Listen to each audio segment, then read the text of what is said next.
Полгода, 180 дней. За это время мы прошли путь от пустой поляны до городов, провели несколько сюжетных ивентов и создали свою атмосферу. Меня зовут Чет, и это полная история того, как жил и развивался мой сервер HoloLand. Но чтобы вы поняли весь кайф, нужно отмотать немного назад.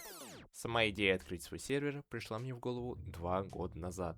Желание было дикое, а вот скилла, скажем так, не было вообще. Я тогда совсем не разбирался, что да как.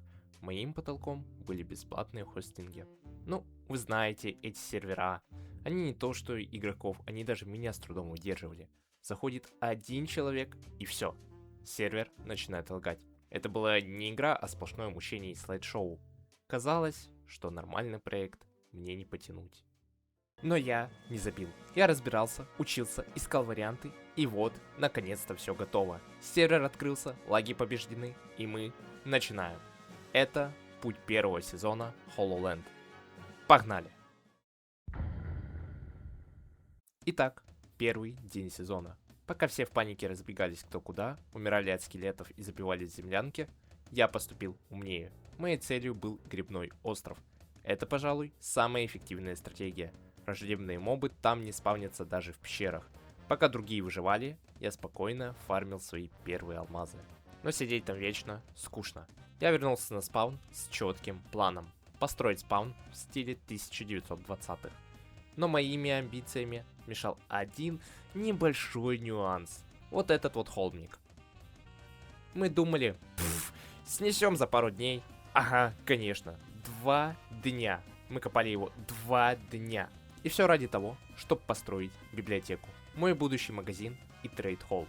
Казалось бы, делов-то, притащи жителей, дай работу и все.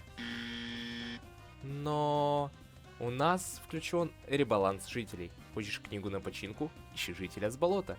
А они, сюрприз, естественным образом там не спавнятся. Да, нам нужно вести их за 1000 блоков, размножать, ждать пока они вырастут и вести обратно. Сначала мы думали про ледяную дорогу на крыше ада. Но я сказал твердо, нет, это уродство, мы не будем портить вид этими дорогами. Но игроки все же построили ледяную дорогу, так что живите с этим. Нужен был другой способ. Гасты. На версии 1.21.6 добавили дружелюбных гастов. На них можно возить жителей, но они очень медленные. Пока довезешь, сезон уже кончится, и тут мы вспомнили золотое правило Майнкрафта. 1 блок в аду равен 8 блоками в верхнем мире. Это и есть ключ. План такой. Берем высушенного гаста, кидаем в воду, получаем маленького гаста и тащим его в ад, где он никогда больше не увидит солнечного света и чистого воздуха. Там он растет, и благодаря разнице координат мы сокращаем путь в 8 раз. И это сработало. За неделю библиотека была готова, я скрафтил лучшую броню, а холм был уничтожен. И я мог приступить к озеленению моего грибного острова. И вот, когда я закончил с библиотекой и начал спокойно озеленять остров, на сервере начались странности. Точнее, я вам кое-что не договаривал, все началось еще на первой неделе. Одному игроку казалось, что за ним следят. Сначала мы думали, шутка, или у парня просто разыгралась фантазия. Но потом это началось у всех. Страшные звуки, непонятные эффекты, текст на табличках, который появлялся сам собой. Будто кто-то играл с нами. И тут сервер разделился на 2 лагеря. Лагерь первый — это я и Вантик. Нам было, честно говоря, пофиг. Мы просто занимались своими делами, игнорируя чертовщину. А вот второй лагерь... Они не знали, что происходит, поэтому придумали себе врага — демона. Они строили подвалы для ритуалов, пытались его призвать, потом изгнать, наряжались в костюмы демонов и возвели целый остров в виде демона. Делали священную соль из бетона. Короче, развлекались как могли. Я в этот движ не лез, пока не нашел странную книгу. Текст был на немецком, но я немецкий, конечно же, знаю в совершенстве. Поэтому сразу понял, что тут рецепт лечебного супа от кошмаров. Но вот проблема. Крафт для этого супа в игре просто не существует. В верстаке его не собрать, поэтому пришлось импровизировать. У меня появилась идея. Суп должен настояться. Я взял бочку, закинул туда 2 золотых яблока и 25 мисок обычного супа. Закрыл и стал ждать. И знаете что? Это сработало. Через пару дней я открыл бочку, а там было готовое лекарство. Я начал выдавать игрокам по супу раз в 3 дня. Съел суп, живи спокойно. В итоге, через несколько недель паника улеглась. Подвалы опустели, и игроки снова начали нормально жить. Ну, пока что. Не успели мы отойти от истории с демоном, как произошло новое событие. В самый обычный день у меня в руке просто появилась записка. Текст «Скоро» и дата 15 августа. Что к чему, непонятно. Но в этот день действительно началась чертовщина. Страшные звуки доносились прямо со спавна. И что самое жуткое, их было слышно в любой точке сервера. Уйти от них было невозможно, и в какой-то момент мы собрались на спавне, как вдруг... Рык дракона. Нас накрыло слепоту и замедление.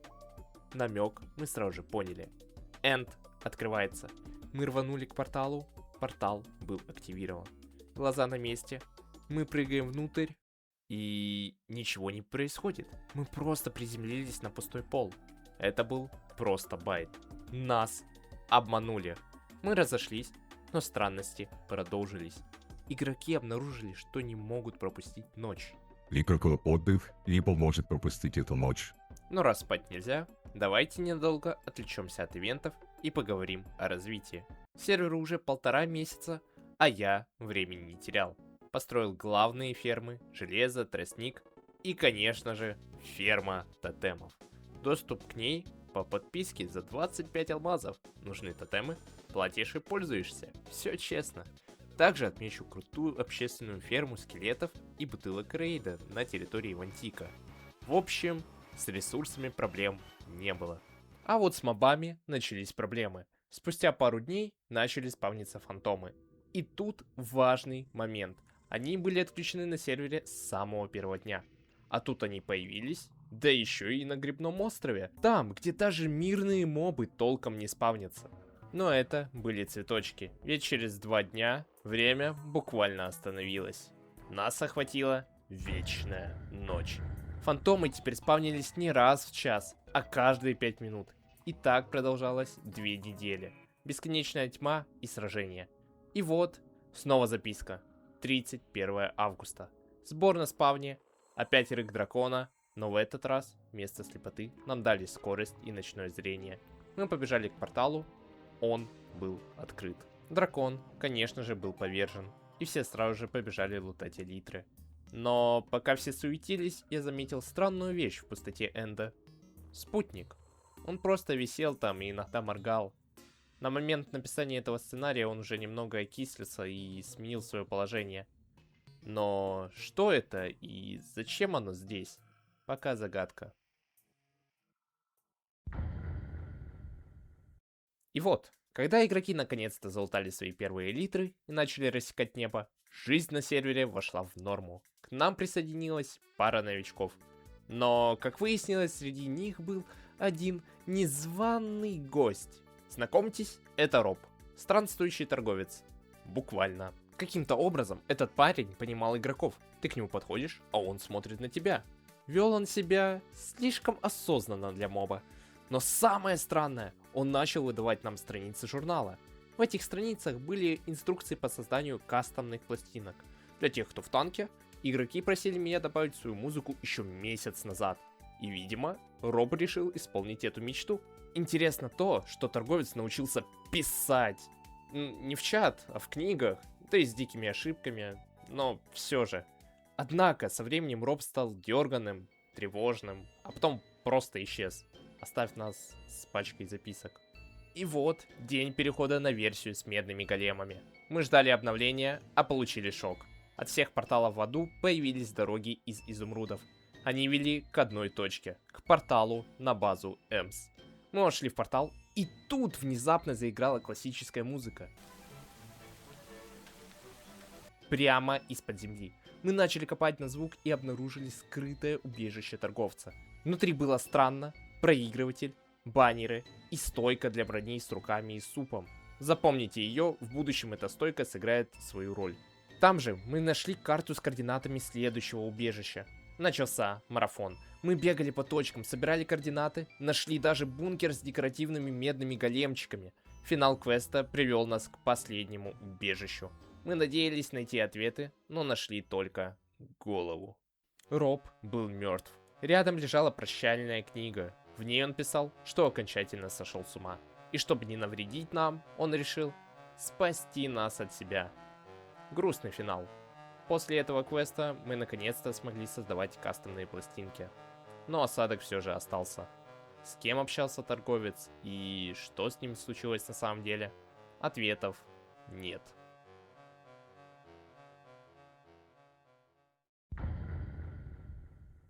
Представьте, ноябрь. Вы занимаетесь своими делами, как вдруг сзади появляется скрипун и начинает атаковать.